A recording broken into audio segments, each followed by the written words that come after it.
Oke, jadi ini adalah salah satu tes yang aku lakukan ketika di sini untuk mendeteksi apakah sudah ada kerusakan di SSD, teman-teman. Ini adalah SSD kita yang dulu. Kita pernah buat sebenarnya di sini, tapi videonya hilang. Jadi ya sudah, ini kita buat lagi. Dan di sini udah ada beberapa tahapan di mana di sini kita mendeteksi adanya kerusakan, teman-teman. Yang pertama adalah di sini kita tes dulu nih. Ini ketika kita colokkan ke PC, entah itu pakai USB kayak gini, dan kita tes juga pakai ketika kita langsungkan dengan menggunakan kabel SATA. Ternyata hasilnya sama. Oke, untuk yang pertama bisa terhubung, teman-teman. Itu yang dipastikan pertama dulu ya. Itu udah lolos, bisa terhubung ke PC. Karena yang udah beberapa yang SSD yang sudah benar-benar dia tidak bisa diakses lagi gitu ya. Jadi ketika kita colokkan, dia udah nggak deteksi sama sekali, teman-teman. Jadi nggak nyala gitu ya. Jadi entah itu di dalamnya itu ada motornya udah bermasalah, IC kontrolnya dan lain sebagainya yang ada di dalam SSD kita nggak tahu itu. Dan di sini kita coba untuk ini, teman-teman. Jadi sebelum ini ya, kita delete dulu volume. Jadi di sini tuh kita mainnya biasanya di disk management, teman-teman. Nah, dan di sini kita pastikan kita delete dulu volume ya. Jadi nanti sampai unallocation, teman-teman. Dan kalau kalian lihat di sini, ini aku udah tes ya, udah tes. Jadi pas pertama ketika kita tes dengan file ukuran 1 GB, 1 GB-an itu bisa lancar, teman-teman. Tapi ketika kita itu coba untuk file yang lebih besar, 9 GB, di situ ternyata ketika hampir ini kan mencapai sekitar 2 GB-an ya. Kan katakan segini kan 9 GB ya, 2 GB-an itu dia udah macet, teman-teman. Di sini kalau kalian lihat ya, di situ macet, dan ketika kita buka di sini itu udah macet juga gitu ya, teman-teman. Jadi ini untuk mendeteksi ketika di sini SSD-nya udah bermasalah, teman-teman, seperti itu. Ya bisa dibilang udah ada penurunan ataupun ya masih bisa, memang masih bisa, tetapi ini udah kayak sudah wah lebih baik diganti seperti itu, teman-teman. Karena ketika kita gunakan untuk menyimpan ataupun ketika kita mau gunakan untuk sistem operasi itu bakalan tidak stabil nantinya. Nah, ini harusnya sudah sampai ke sini saja kita udah bisa memastikan bahwa SSD ini tuh udah bermasalah gitu ya, teman-teman, seperti itu. Dengan catatan kita tadi sudah melakukan, kita delete volume ya, teman-teman, di situ di disk management itu ya, teman-teman, kita klik kanan delete ya di bagian volumenya, karena ada partisi tuh, kita delete semuanya dan kita buat lagi nih. Kita buat lagi partisi ke NTFS ya, teman-teman, karena ada beberapa file partisi yang memang dia itu dibatasi ya, tidak boleh sampai 4 GB kayak FAT gitu ya, FAT 32 itu kan nggak boleh sampai 4 GB seperti itu. Tapi kita pakai NTFS dan ternyata dia udah bermasalah di 2 GB. Jadi bayangkan kalau misalnya di sini itu ketika kita itu pakai untuk sistem operasi ya, teman-teman ya, yang itu tuh kan nyala terus, itu kan mesti kan bakal ada kayak ngehang kayak gitu, teman-teman. Nah, makanya kenapa kemarin itu sistem operasiku itu ya, teman-teman, kadang sering juga ngehang gitu ya, teman-teman ya, ngehang. Berbeda dengan ketika kita itu memakai SSD yang memang normal gitu ya, teman-teman ya, dimana ketika kita colokkan udah normal gitu ya, teman-teman. Jadi ketika kita jalankan pun juga minim sekali itu ya, adanya error gitu, dan bahkan blue screen ya, teman-teman ya, itu. Jadi kemarin ya itu masuk akal, teman-teman. Jadi ketika sudah mulai sistem operasinya itu kayak yang pertama ya, indikasi ya, teman-teman ya, indikasinya itu sering sekali ngehang gitu ya, kira-kira ngehang atau melambat ya, kecepatannya melambat. Terus yang kedua itu adalah sering blue screen, teman-teman ya, sering blue screen, terutama ketika kalian itu sudah melakukan aktivitas yang itu tuh memakai resource yang ada di SSD kalian. Itu yang kedua. Terus yang ketiga itu kadang kalau udah parah ya, teman-teman ya, udah parah itu kalau kalian install sistem operasinya itu nanti dia akan kayak error gitu ya. Jadi ketika kalian tuh booting ulang itu nanti akan error gitu, kayak ada yang missing ya, missing file. Nah, itu tanda-tanda ya, teman-teman, tanda-tanda kayak gitu. Dan kalau untuk yang ini, teman-teman ya, jadi aku udah ada 3 SSD WD ya, WD satu, ada WD Green ya. WD Green itu tercatat itu dari 2022 ternyata, teman-teman. Berarti ini belum sampai 3 tahun. Dan untuk ini juga ini tercatat 2022, ini belum sampai 5 tahun, teman-teman, seperti itu. Dan ternyata bermasalah gitu ya. Nah, ini pun padahal kita itu menggunakannya untuk sistem operasi saja, teman-teman ya, seperti itu. Nah, walaupun sistem operasi itu kan juga ketika kita harus melakukan pengeditan sesuatu kan tentu dia akan aktif terus juga gitu ya, teman-teman ya, karena kita jadikan sistem operasi ya, seperti itu. Oke, gitu bro. Memang resiko penyimpanan itu seperti itu ya, entah tidak hard disk, tidak SSD gitu ya. Kalau hard disk ya ada kekhawatiran juga kalau misalnya bermasalah ya, seperti itu gitu ya. Ya tentu file-file yang ada di dalamnya itu ya juga jadi ya, walaupun masih ada kemungkinan kita bisa merecover, tetapi tetap aja ya was-was itu ada gitu ya. Jadi kayak tidak ada media penyimpanan yang benar-benar itu terjamin 100% aman gitu ya. Jadi ketika kita menyimpan sebuah file itu bakalan bisa bertahan lama dan mungkin selamanya. Nah, seperti itu ya kayaknya, teman-teman ya, kayak gitu. Jadi ya kita ini merupakan salah satu pelajaran juga teman-teman ya, kita perlu adanya preventif, terutama kalau misalnya kita itu dalam manajemen file gitu ya, terutama teman-teman. Jadi file-file yang memang katakanlah ya tidak digunakan atau udah selesai itu kita perlu hapus gitu ya, dan kita perlu untuk manajemen sendiri untuk file-file yang memang benar-benar itu tuh file-file penting gitu ya, dimana kalau misalnya terjadi permasalahan itu kita bisa langsung backup ya, backup kita misalnya katakanlah kita beli lagi gitu ya, beli lagi untuk penyimpanannya, jadi untuk memperpanjang itu tadi masa penyimpanan file. Nah kalau misalnya di situ kita buat sistem dimana kita itu punya satu CPU mungkin ya, satu CPU yang dia itu khusus untuk penyimpanan. Jadi misalnya di situ entah itu SSD ataupun hard disk ya, dimana di situ tuh ada file-file kita gitu yang memang benar-benar penting, seperti itu sih ya, dimana itu jarang diakses. Artinya apa? Artinya diakses untuk melakukan backup saja. Jadi kalau di logika sih ya teman-teman ya, di logika ya, itu dengan minimalisir ya adanya read and write terus menerus gitu ya, read and write terus menerus, jadi itu bisa memperpanjang ya harusnya sih ya, seperti itu kalau di logika. Tapi kan kita juga tidak tahu juga di lapangan seperti apanya gitu ya, entah itu karena adanya faktor lain, misalnya listrik ya, kelistrikan itu sangat ngeri ya teman-teman ya. Kelistrikan itu sebenarnya kalau di sistem operasi komputer kayak gini, di komputer kayak gini tuh listrik juga ngeri juga gitu. Jadi kalau misalnya ketika kalian itu membangun sebuah infrastruktur, di situ tidak dibarengi dengan adanya manajemen listrik, misalnya katakanlah listrik di tempat kalian itu sering mati-mati dan tidak normal atau sering jelek-jelek dan lain sebagainya, nah itu bisa merusak juga gitu, terutama untuk penyimpanan ya semacam ini. Katakanlah kalau misalnya hard disk ya, HDD, kalau dulu ya HDD itu dia kan muter terus teman-teman ya, dia muter terus.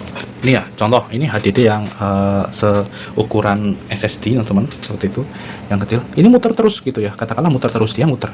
Jadi ketika dia nyala muter gitu ya, jadi sering terjadi adanya lonjakan, misalnya lonjakan listrik ataupun listrik tiba-tiba mati, kan otomatis ketika dia muter langsung berhenti secara paksa gitu ya. Dan kalau misalnya di situ diakumulasi atau kualitas dari HDD-nya itu kurang baik, ya itu bisa langsung kena gitu ya. Dan ujung-ujungnya apa? Ujung-ujungnya ya file-file yang ada di dalamnya, di dalam si HDD ini pun juga akan jadi ada kemungkinan tidak bisa diakses lagi dan hilang gitu ya. Walaupun kemungkinan untuk bisa direcover juga, tapi kan tetap aja itu membutuhkan effort.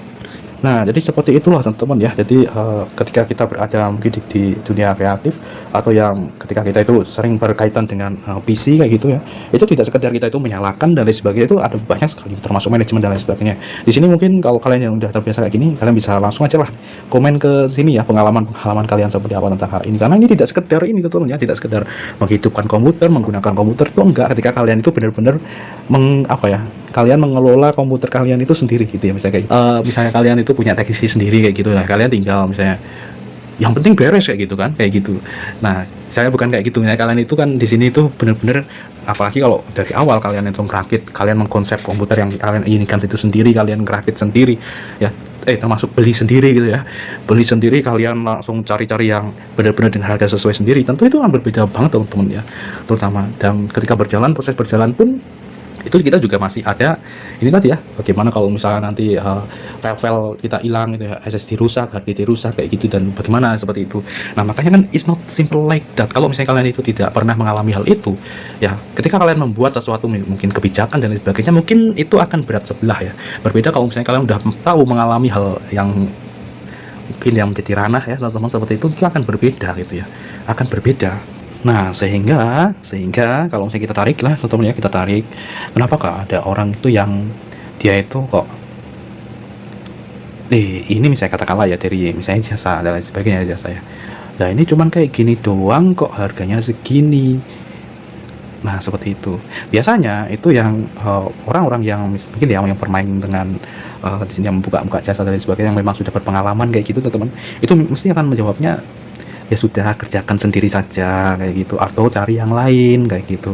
Kenapa? Karena untuk mengerjakan sesuatu pun itu juga ini membutuhkan yang namanya ini tadi ya teman-teman, termasuk ini depresiasi perangkat misalnya kayak gitu. Perangkat itu yang namanya perangkat ya, perangkat komputer kayak gini tentu kan ini kan perangkat elektronik ya. Perangkat elektronik itu akan mengalami penurunan loh teman ya. Jadi seiring berjalannya waktu dan seiring digunakannya terus menerus teman. Nah seperti itu. Makanya kenapa kok di sini aku punya PC kayak gini. Tapi PC ini memang tidak tak gunakan buat nge-game teman-teman. Itu karena itu gitu ya teman-teman, seperti itu. Karena di sini merupakan salah satu manajemen manajemen keadaan ya. Manajemen keadaan, di mana di sini kita paham kalau misalnya di sini ada kerusakan dan apa-apa, nanti kita tidak bisa beli baru dengan cepat gitu ya. Kecuali kalau misalnya punya harta melimpah dan sebagainya, ya sudah pokoknya Pokoknya agar main, nanti kalau rusak ganti lagi, beli lagi kayak gitu. Kalau enggak dalam posisi itu, ya maka ilmu manajemennya sebenarnya itu main semua teman-teman.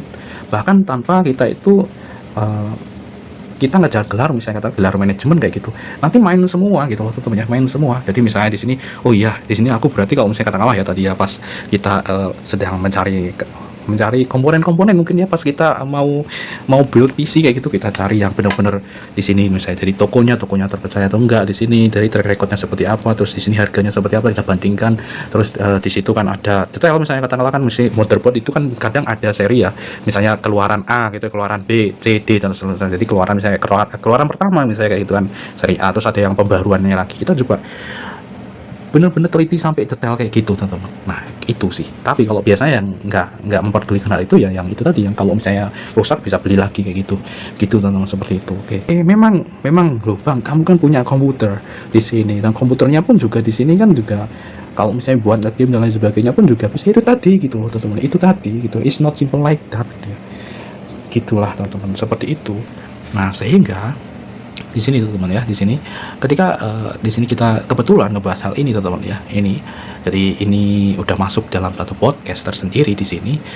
Jadi pada intinya adalah kita perlu yang namanya ini tadi teman-teman, manajemen resiko, bener-bener resiko, karena ini ada beberapa perangkat yang memang benar-benar dia itu rentan, dan ada perangkat yang benar-benar dia itu membutuhkan penanganan khusus, termasuk ketika data-data penting kayak gitu kan, tentu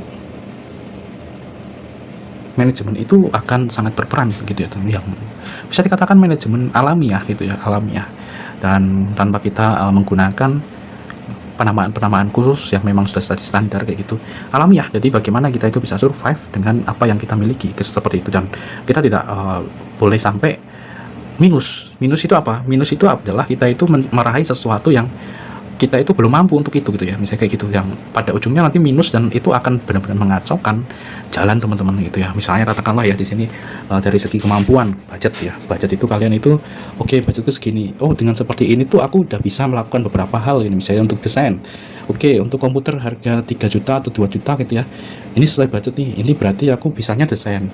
Oke, berarti aku fokus ke desain. Nah, seperti itu, desain grafis. Sorry ya, tadi di sini karena aku memang di sini background kemampuanku yang ada di situ ya, jadi aku tidak sebagai contohnya adalah itu tadi. Jadi ke bidang-bidang yang memang aku paham gitu ya, teman-teman, seperti itu. Jadi tidak melebar ke yang lain karena aku tidak tahu. Ya, setidaknya di situ jadi contoh gitu ya. Kan ada banyak nih di sektor kreatif.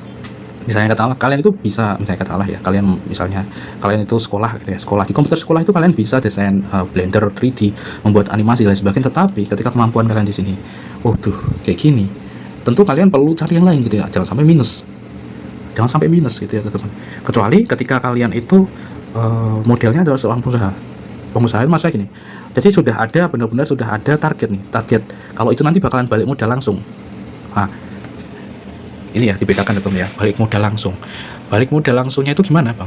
Jadi misalnya ketika kalian itu tiba-tiba kalian kan udah pinter animasi nih, kalian buat animasi atau buat modeling gitu ya, lalu kalian itu dapat project gitu ya, dan itu nantinya bakal bisa menutup itu tadi ya, misalnya kalian itu build PC gitu ya dengan harga sekian gitu ya, bisa langsung menutup itu gitu ya, atau setidaknya ya hampir bisa menutup itu gitu ya.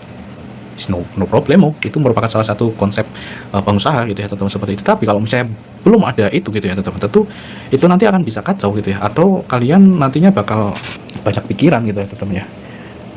Itu dari sudut pandangku sendiri ya, ketika di situ aku dalam posisi itu, karena aku pernah dalam posisi hal itu gitu ya, posisi itu dimana kita benar-benar perlu menyesuaikan gitu ya. Jadi misalnya komputer kita itu bisa desain, dan kalau misalnya buat editing video cuman bisa ya setidaknya yang standar aja gitu ya, kita maksimalkan itu, kita dalam itu, just like that teman-teman. Jadi seperti itulah.